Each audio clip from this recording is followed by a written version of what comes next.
Yan ang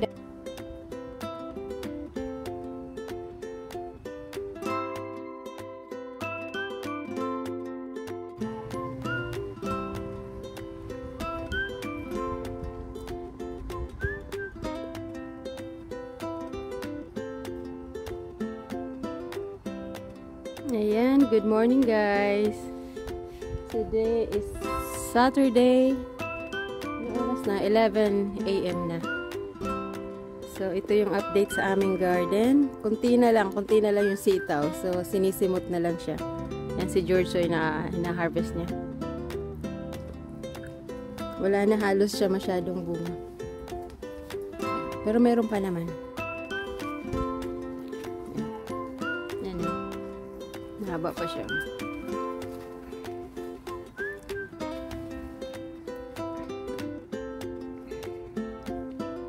Hirap.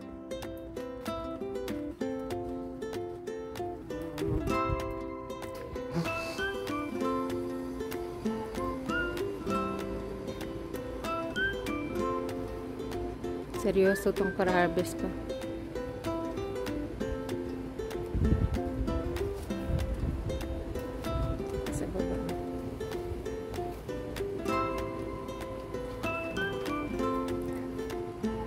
Yung ampalaya, marami pang bulaklak pero baka hindi na rin siya mag-ano. Ayan, wala na dito yung napakalaki. Kinuha na namin. Pero may mga bunga pa yan. Ayan o. Ayan o. Ito po sa baba. Pwede. Ayan. Harvest namin ang sitaw. Para ano,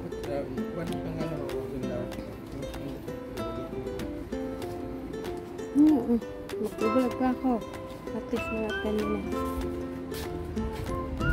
Tapos, nagano na yung ano, kamatis. Ayan, nag-start na maghinog yung mga kamatis. Ayan.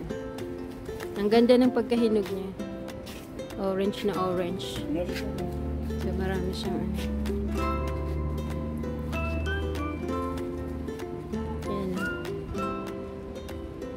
Hinog na yung mga ano. Ayan, dami na ng hinog. So, mag-gugulay kami ngayon ng kamote. Ito na pagkahinog niya.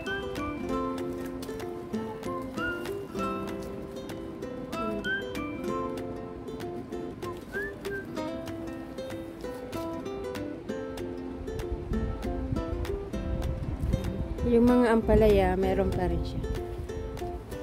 Marami pang bunga ang ampalaya. So sana wag mo nang lumamig. Maganda yung panahon ngayon, maaraw. Umulan kagabi. So, yan, ang ganda ng ano.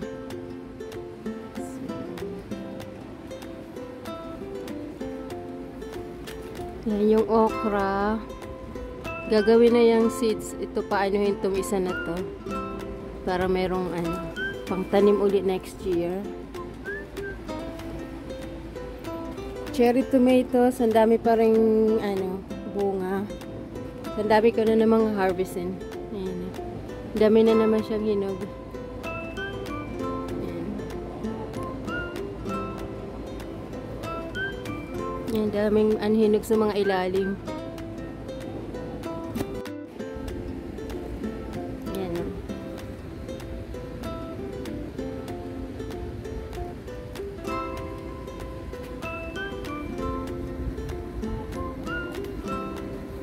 Yung pepino, may bunga pa siyang isa. Ayan. So, sana mag-ano pa rin yung iba. Kagaya niyan, oh. Sana mabuhay pa siya. Ayan. So, meron pa naman. Kaya lang hindi natin alam kung tutuloy pa rin siya. Ayan. Cherry tomatoes.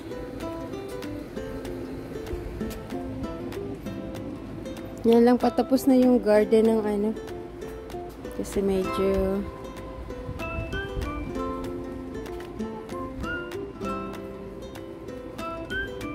luluto kami ng dahon ng kamote.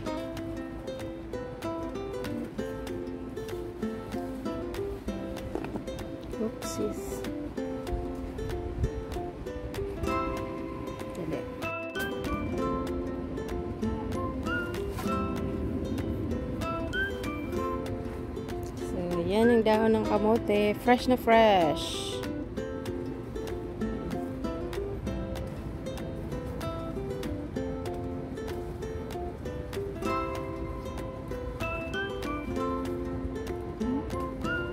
Apat na ano lang to. Ano ba kasi ang Tagalog ng gubon? Apat na gubon. Sa Bicol kasi gubon.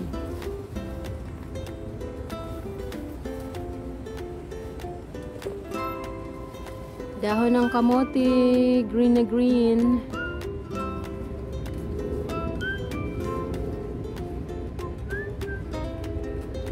Yan ang kagandahan dito pagka summer. Pag may tanim ka, makakalibre ka sa gulay, which is napakamahal, lalo na yung kamote. It's $5.99 per pound. So pag may tanim ka, 1 to sawa.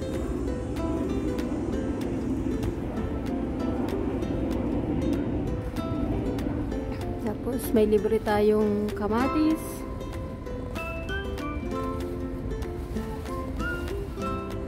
Yan, pahinog na yung kamatis. So, ipo-frozen din natin tong iba nito para mayroon tayong nagagamit-gamit. Ano yan? Yeah. Pwede na yun. Tama na yun. So, ayan. Isang plangganang kamote. Sili pa. Lagyan pa sili. Kahit isa din. Ang ganda talaga ng kulay ng kamatis. Ayan.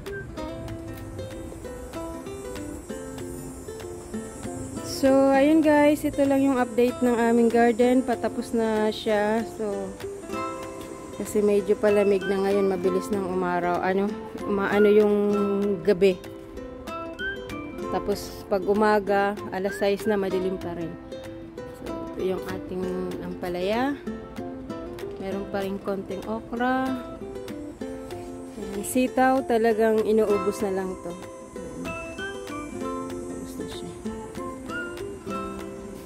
Bunga pa yung ampalaya natin. So, ganda-ganda talaga ng kulay ng kamatis. Mamaya mo lang ako niyan. Basa. Hirap magkano. No? Yan, kukuha lang tayo ng panghalo natin ngayon. So, siguro kahit dalawa.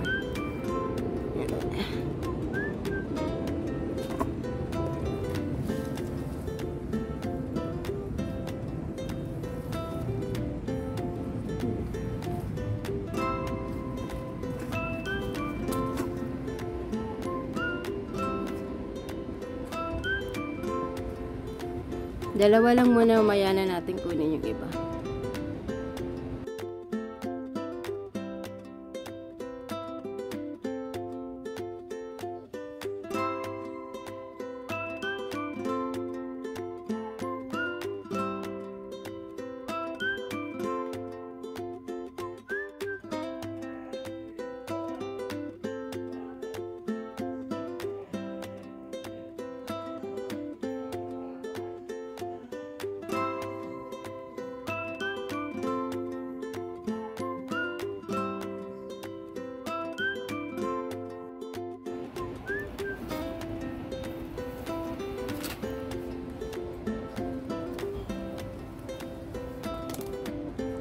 Hindi naman yung paanuhan, nababari na.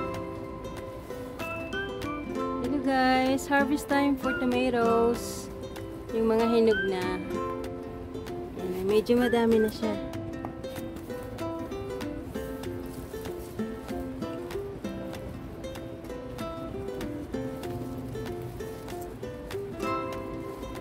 Yan, ang ganda.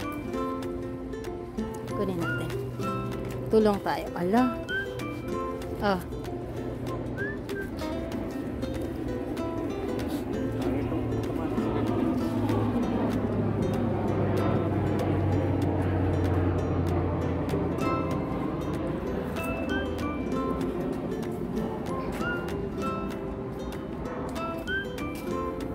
Ito pa.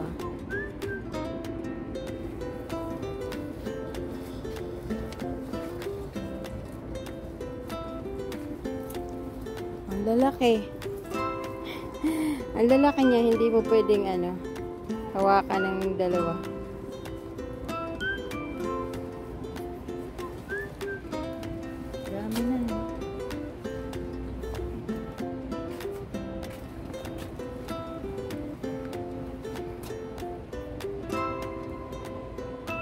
pala mas malaking ano, meron pa dito oh.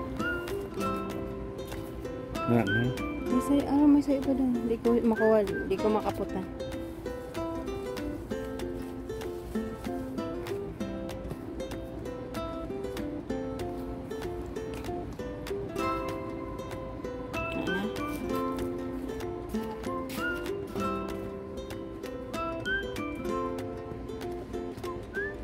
Walang masyadong bunga to actually. Madami pa rin. Dami pa niya. Ayun na puro malalaki. So, ayun. Harvest na. Hala, nagkarano na to oh. Orasin pala. Nabari. Bali yung isang sanga.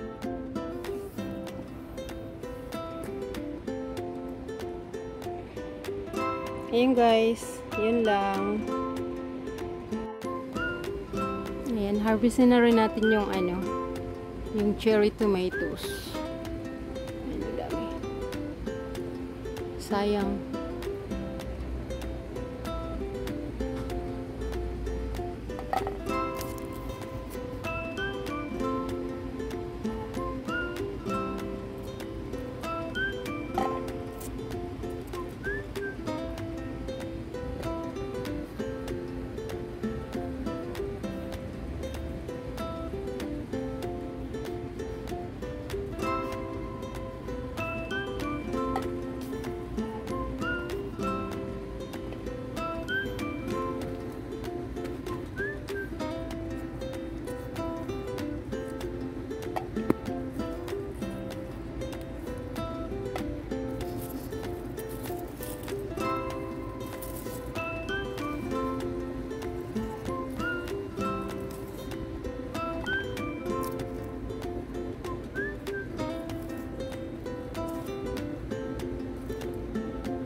Nakasiksik sila dun sa ilalim.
Ayan, ito gawin na lang natin tong ano. Gawin natin siyang tomato sauce.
Dami pala.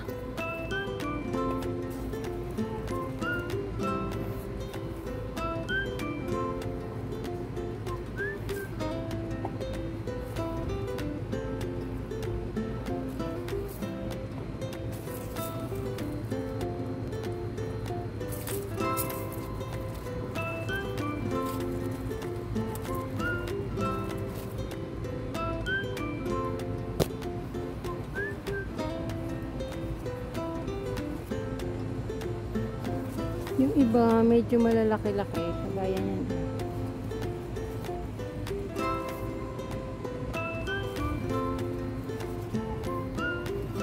Nakasiksik.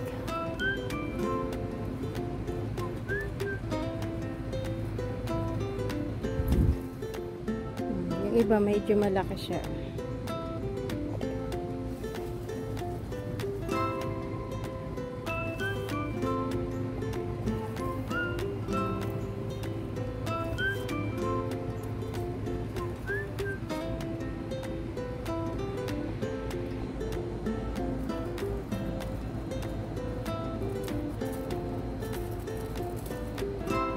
Ito yung banda dito, malalaki siya.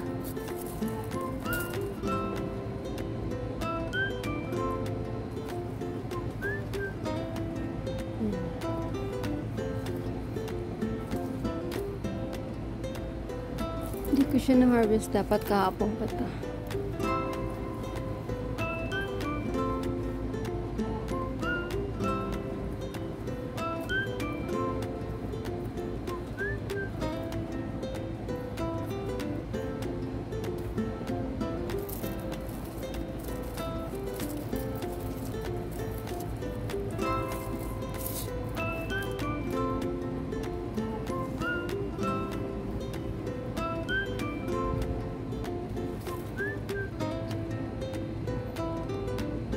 Ayan, pag overripe na siya, yan, nag-aano na siya.